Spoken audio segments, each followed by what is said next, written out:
দাদা কি কোনো লাইনে কি হলো বলেন তো? কোনো লাইন হয়নি, শেষে আমরা বিক্রি করে টাকা আদায় করার জন্য তাকে প্রেশার দিয়েছি। আমি তাকে ফোন করেছিলাম, সে অসুস্থ আছে, যার জন্য সে আসতে পারে না। কারণ বিক্রি করে আমাদের টাকা ঠিক হবে। দু এক সপ্তাহের মধ্যে কি হবে? মানে বর্ষা দু এক সপ্তাহের মধ্যে হবে? আর তো মানে এই কাজ ওইভাবে হয় নাকি? আর কয়েকদিন লাগে কীভাবে পারে, সে একটা খদ্দের জোগাড় করছে। আচ্ছা, তাকে দিয়ে দেখাচ্ছে, আমি বললাম আমার কাছে নিয়ে আসো। বললো যে হ্যাঁ স্যার, আমাদের বাইরে করতে বলে নিয়ে আসো। দাদা এরকম করলেও মনে হচ্ছে ইজি হয় না যদি পার্টের কোনো ব্যবস্থা করতে পারেন? আমি 1 টাকা পাচ্ছি না, আমার পার্টের টাকা আটকে করতে দিয়ে কিছু করা যাবে না। আমি বাড়ি বিক্রি করে টাকা দিচ্ছি, এত হারামিদের সাথে এই কাজ করতে যাওয়া। এরা আপনি যদি দেখতে পারবেন না বা থাকবেন না, তো জানলে আমি পয়সা দিই বাড়ি বিক্রি করে ফকির মানুষ। রাজশাহী খবর কি? রাজশাহী পার্টি রাজশাহী আছে চলতেছে, ওই রাজশাহী পার্টি নিয়ে তো সমস্যা। ওই ওইখানে তো ঢাকায় ওইখানে বেশি দেয়া দিয়ে করলে ফাটাফুটি হয়ে যায়। ঢাকা কই? ঢাকায় আসে? ঢাকা পার্টি রাজশাহী পার্টি ঢাকায় গেছে। হ্যাঁ, এত সরকারের যে বাড়িটা ছিল আমার, সেটাও বিক্রি করে দিচ্ছি। কোথায়? মোহাম্মদপুরে? হ্যাঁ মোহাম্মদপুরে? হ্যাঁ। মানে রাজশাহী পার্টি হচ্ছে এত কান্নাকাটি। ও, টাকা টাকা ফেলছি। ফেলেছেন এখন কি মোলাকাত করা যায় না? এটা কোনো বিষয় না আমার জন্য। আচ্ছা, কান্নাকাটি কেন কোনো বিষয় না। কান্নাকাটি হচ্ছে খালি টাইমলি আপনি একটু দিতে পারলে হইল আর কি। কিন্তু সমস্যা পড়ে গেছে হচ্ছে মানে টাকা পয়সা নাহলে আর সব ঠিক ছিল, দিচ্ছে না। ডিউটি টিউটি, হেভি জিনিসপত্র, ওকে ঢাকাতে থাকে। হেভি জিনিসপত্র, মানে জীবনে আমি দেখলাম যে করোনা আমাদের না কখনো বঞ্চিত করে না আর কি। কিন্তু এই অর্থকরীর একটু দৈনন্দিন ছাড়া আমার জীবনে আবার ডক্টর কিন্তু না তখন কোন দিকটা আপনি দূর অনুমতি করতে পারেন? আমার মতো লোকের এতগুলো বাড়ি তার সেটা মাঝে করতে পারেন নাকি? আপনার কোন দিক থেকে কম? অথবা না, শুধু আর্থিক কষ্ট। কি আর্থিক কষ্ট আপনার? আমি 50 লক্ষ টাকা জমি বিক্রি করে এসেছি। হ্যাঁ, তারপর 5 বছর আগে। আপনার প্রপার্টি আজকে এই বাড়িগুলো যে বুক দেই, তারপরে 6 মাস 1 বছর পর বিক্রি করি, এই করে আমি বেশ ভালোই ছিলাম। কিন্তু এই বেশি খাতি যে এই এই এই যে 2-3টা জায়গাতে চলে, এই 2-3টা জায়গাতে আমি হিসাব করে দেখলাম যে আমাকে যদি মানে আমি যতদূর জানি দাদা আপনি যথেষ্ট অনেক অফিসার দিতে ভালো আছে। না স্যার, আমার তাও অসুবিধা হতো যদি আমার এই 5 কোটি টাকা সম্পত্তি বিক্রি করতে। আমি এখন কি করছি স্যার, উপরে আমার হেল্প করে কথা বলতেছি কেন, আমি তো বোঝেন নাই। আমি 1.5 কোটি টাকায় জমি বিক্রি করার জন্য বায়না করলাম আমার ওই খুলনা ইউনিভার্সিটির পাশে জমি। আচ্ছা, বায়না করার পরে কুত্তার বাচ্চারা আমার 50 লাখ টাকা দিয়ে আর টাকা আমি দিল না, ঘুরে তারপরে উল্টে আমার নামে কেস করে সেই মামলা চলতেছে। এর ভিতরে আমি একদিন কথা বলতে প্রধানমন্ত্রীর ওখানে বসে এই ইউনিভার্সিটির কথা তাই বললাম যে স্যার, আমি না আমাদের গ্রামটি ইউনিভার্সিটি করতেছে গরিবের জন্য। ওর শহরের নাম হলো না, গ্রাম। বলে গ্রাম মানে? বললো স্যার আমার উপজেলা বলিয়ানে, হ্যাঁ তোমরা সব করো। তখন আমার মাথায় চিন্তা, ইসলাম 2 একর জমি লাগবে, আমার উপরে 4 একর ছিল শুধু কানা, তো 2 একর দিয়ে দেবো। ওই যে হারাম দাদা আমার কাছ থেকে যে জমিটা নিল না, নিলে আমি আজকে আমার ইউনিভার্সিটি করা হতো না। Believe me. আচ্ছা, তাই চিন্তা করে কপাল কত ভালো দেখেন। ভালো মানে ইউনিভার্সিটি এখন কি খুলনায় করছেন না বটিকাটায়? খুলনায়। আমার বটিয়াঘাটা, আগেও বটিয়াঘাটা করতেছিলাম। আমাদের আচ্ছা, এই যে খুলনা শহর তো আমার ইউনিয়ন, ওই বটিকাটা আমার অর্ধেক খুলনা শহরের মধ্যে আমার ইউনিয়ন। আমার জন্য সমস্যা একটা, আমি বলবো বটিয়াঘাটা গোল্লামারির এই সাইড ওই সাইডে বানাচ্ছিল। আরে খুলনা ইউনিভার্সিটি তো আমার ইউনিয়নে, আমার বাড়ি থেকে মাত্র 4 কিলোমিটার। ওই ইউনিভার্সিটির আধা কিলোমিটার মধ্যে আমি ইউনিভার্সিটি। তাহলে এটা খুলনা শহর হলো না?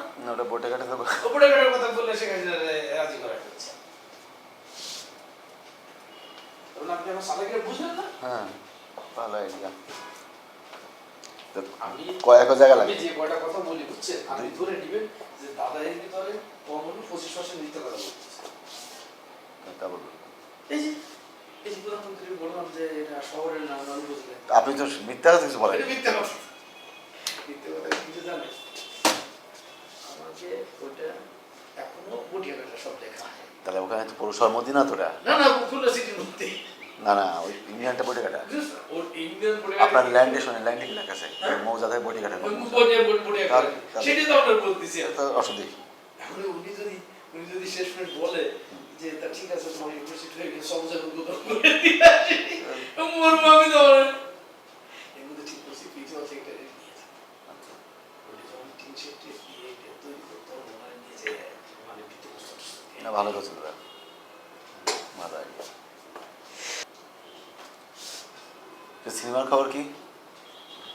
সিনেমাতে কুত্তার বাচ্চা খালি আমার ডুবাই কে? এফডিসি? এফডিসি না ইন্ডাস্ট্রি তো সব হয়ে গেছে। আমার এটা তো করতে হবে, মানে মার্কেটিং করতে হবে। কিন্তু ওর হচ্ছে কি এই সিনেমা আমি দিয়ে দিলে তো সিদ্দিক দিয়ে দলে ওরা তো পয়সা পাবে না। এটা যে আমি এখন আমার হয়েছে দৌমুখ সাপ একটা হচ্ছে ওরা যে মানে ওদের যে কষ্টটা তাই না, একটা সে কষ্টটা ওঠানোর জন্য তারা বুদ্ধি করা উচিত, তাহলে মানুষের সাথে মুনাফিকি খারাপ। আমার অফিসিয়াল বেনিফিটের জন্য ইচ্ছা করলে মানে কাগজটা বাইরে ছেড়ে দেওয়া যাচ্ছে না, দিয়ে না। এটা অপরাধ হবে। আর যেহেতু আপনার নিজের লেখা, নিজের প্রচেষ্টা, নিজের সবকিছু করা, এটাকে একেবারে এইভাবে কিন্তু কিন্তু প্রিন্সিপাল সেক্রেটারিকে দিয়ে এখন রেকমেন্ডেশন না কি অফিস থেকে? এটা তো না না বিএম তো রাজি। আচ্ছা, বিএম তো যেতে রাজি। এই যে নতুন বৌদি কি ঢাকাতে? নতুন বৌদি ঢাকাতে? না ওর ইয়েতে রাজশাহী বলে ঢাকাতে আসবে, আসছে? আসছিল ছিল তো পরশু দিন। তাতে দেখা হবে না আমার সাথে? না আমি নিয়ে তো আপনি কয় দিতে হবে? সপ্তাহ দুই। ও বাবা তার মধ্যে আসতে পারে, আসতে পারে। আপনার একজন তো ও গত ভাবি ছিল বলে আপনাকে নিয়ে নি, কারণ ভাবি তাকে মাইন্ড করবে, এই জন্য কিছু বলি নাই। কোন রকমের চুরি চারি করে বাদ করে দিয়েছে, নাহলে আপনাকে বাসায় নিয়ে গেছেন বলতে বলবেন না। আপনি ছাড়া তো দুনিয়া কেউ জানে না। ছবি দেখাচ্ছিলেন তো আপনি?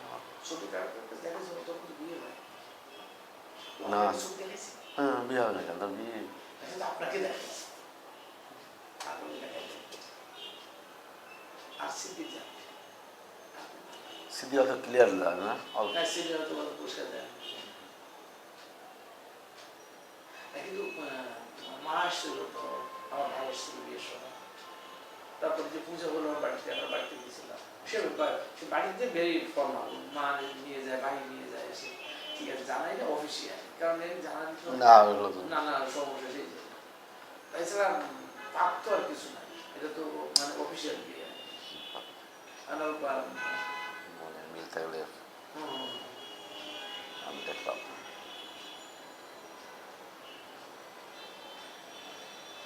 না আর একটা আমার একটা ভয় ছিল যে বিয়ে করিস আবার বেকারের করি কিনা, কারণ আসলে পুরুষ মানুষের সেক্স কমে না, আমার তো এখন অনেক সেক্স। আপনি এটা জানা করতে পারেন জানি না। সারাদিন ও যতক্ষণ বাসা থেকে তখন সারাদিন খালি ওই দিতে থাকে, আর কোনো কাম নেই। আগে তো পড়তাম, বই লিখতাম, এগুলো সব বন্ধ, আর খালি ওই কামি। আমি এটা জানি না যে শোনা যায় না। আমার কোনো কাজ নেই, বুঝছেন? এরকম ভাই আমি খালি যতক্ষণ বাসা ওই একটি আর ও দেখলাম এটা পারে, কিন্তু অন্য মেয়েরা তো সেক্স একবার হয়ে গেল তারপর শুয়ে আর নড়ানড়ি করে না, বিরক্ত বোধ করে, কিন্তু ওর কিছু হয় না, সারাদিন ধরে ওই মজা করতে থাকে। দাদা এই অভিজ্ঞতাটা আমার নাই, বলতে পারবো না। এটা আপনি মাস্টার। এই ব্যাপারে আমার পিএইচডি করা আছে। আমি যখন বলেন তাহলে আমি আপনাকে পিএইচডি মানে পড়ানো থিসিস লিখে দিতে পারবো একটা। আইডিয়া আছে।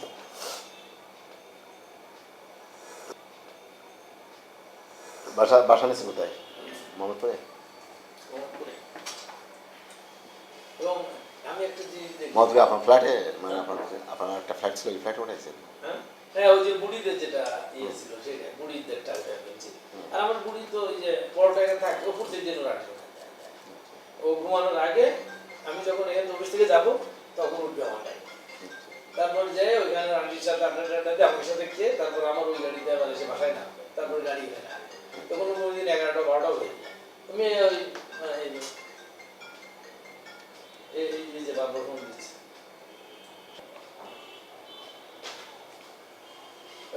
এক একটা মানে মজার জিনিস জানে, এক একটা মেয়ে না এক এক ধরনের মানে সেক্সুয়াল হ্যাবিটে বা ইয়েতে অভ্যস্ত। বই লেখেন, হ্যাঁ? এটা বই লেখেন, আমি বই লিখতে পারবো। এটা এটা কিন্তু দরকার।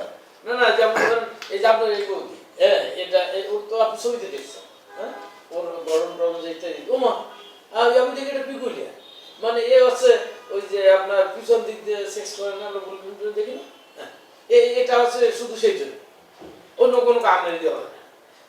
আপনি এটা খালি পিছন দিয়ে সেক্স করেন, আর কোনো কাজে লাগাতে পারবেন না। এই পুতুল খাবে আর ঘুমায় থাকবে, আপনার যখন ইচ্ছা হবে তখন আপনি যে এই কাম করবেন।